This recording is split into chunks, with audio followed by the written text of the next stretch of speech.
Le manuscrit le plus célèbre du texte massorétique s'appelle le Codex de Leningrad. Et comme vous pouvez le voir, il porte l'hexagramme que la plupart des gens considèrent comme l'étoile de David. Mais en réalité, il n'est jamais fait mention d'une étoile de David dans la Bible. Mais dans le Nouveau Testament, on lit à propos de l'étoile de renfort, comme décrit dans Actes 7,43, où Étienne condamne l'idolâtrie juive en disant « Oui, vous avez porté la tente de Moloch et l'étoile de votre dieu renfant, des figures qu'ils ont faites pour les adorer, et je vous emmènerai au-delà de Babylone. Si l'on creuse un peu, on peut le découvrir. » Remphan est un autre nom pour le dieu Chiyun, prononcé Chiyun, mentionné dans Amos 5,26. Et en approfondissant, on voit aussi que Chiyun est en réalité le dieu Saturne. Nous apprenons donc maintenant que l'étoile de David est en réalité l'étoile de Saturne. Si l'on étudie l'étoile de Saturne, on voit qu'elle a 6 pointes et qu'il y a 6 triangles qui composent chacune de ces 6 pointes. Et tous les angles d'un triangle équilatéral font 60 degrés. Et enfin, on constate que le centre de l'étoile de Saturne contient une forme à 6 côtés que l'on appelle un hexagone. Et un hexagone est une expression bidimensionnelle du cube tridimensionnel. C'est de là que vient le terme noir, cube de Saturne.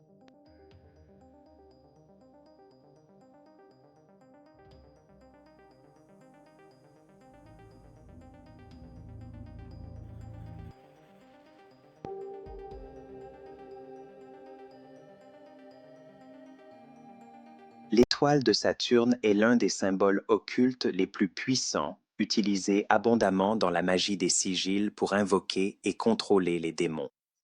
L'étoile de Saturne est également utilisée en Kabbale pour représenter leur dieu androgyne, symbolisant l'union entre les dieux masculins et féminins, la divinité masculine Yahweh et la divinité féminine Shekinah. L'étoile de Saturne est tellement occulte qu'elle est utilisée dans les plus hauts ordres de la sorcellerie, comme l'ordre de Thelema d'Aleister Crowley. Sur telemapedia.org, on présente les œuvres d'Aleister Crowley, par exemple, son grand rituel de l'hexagramme. Crowley explique la procédure. Seul l'hexagramme de la Terre est utilisé. Tracez le sigle astrologique de la planète au centre de votre hexagramme.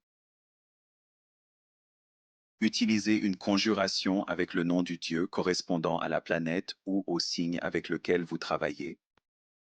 Et puis, si nous faisons défiler vers le bas, nous voyons les différents noms de leurs dieux qui sont associés à des planètes spécifiques.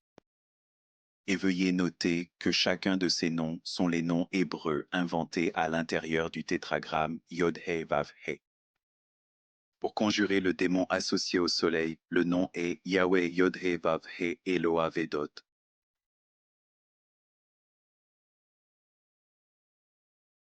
Le nom véritable de Mercure est Elohim Zabayot, tandis que le nom de Minos est Yod-He-Vav-He Zal-Bayot, en effet.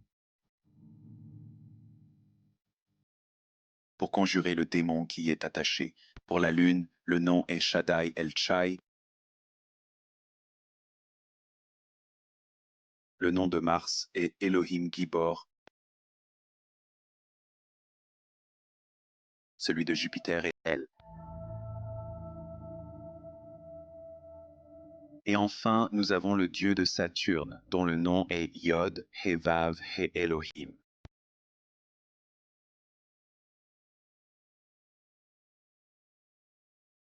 Ce sont tous les noms que les Juifs ont fait croire aux chrétiens qu'ils étaient des noms pour Dieu, le Père. Mais en réalité, ce sont les noms des étoiles errantes, ou, plus précisément, des anges déchus, tous issus du jeu de noms juifs de la Kabbale hébraïque. Nous devons nous rappeler que ces noms kabbalistiques du tétragramme, ainsi que le tétragramme lui-même, n'ont jamais été utilisés dans la plus ancienne traduction de l'hébreu, écriture, la Septante.